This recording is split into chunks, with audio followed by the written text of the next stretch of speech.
Bonjour, bienvenue sur la chaîne YouTube du groupe IGF.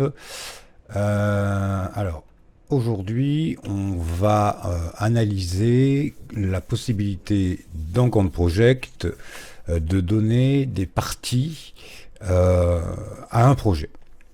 Alors, dans une vidéo précédente, on a vu comment fonctionne Gantt Project dans ses grandes lignes. Ici, ce que je voudrais dans cet exemple de petit projet, c'est mettre des phases.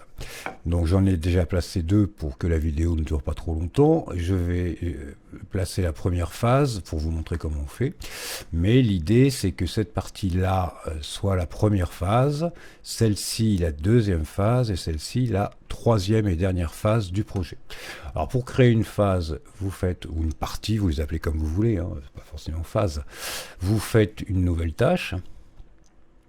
Voilà, donc elle va se placer à l'endroit où vous étiez en fait. Hein. Donc on va la faire monter grâce aux flèches qui se trouvent ici. Donc je la fais monter tout en haut puisque j'ai besoin qu'elle soit ici.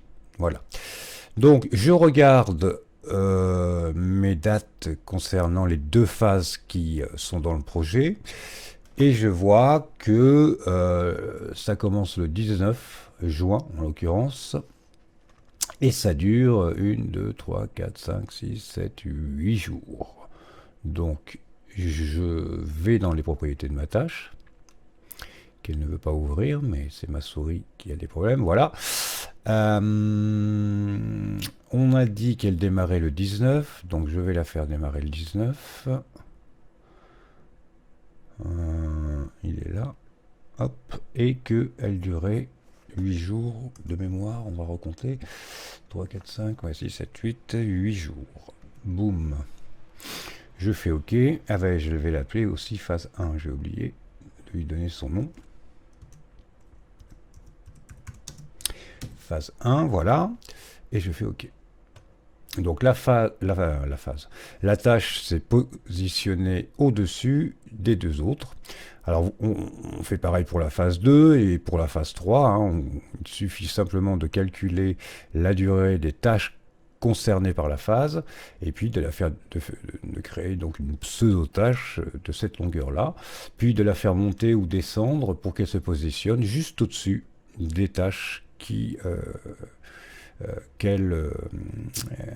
à laquelle on attribue la phase.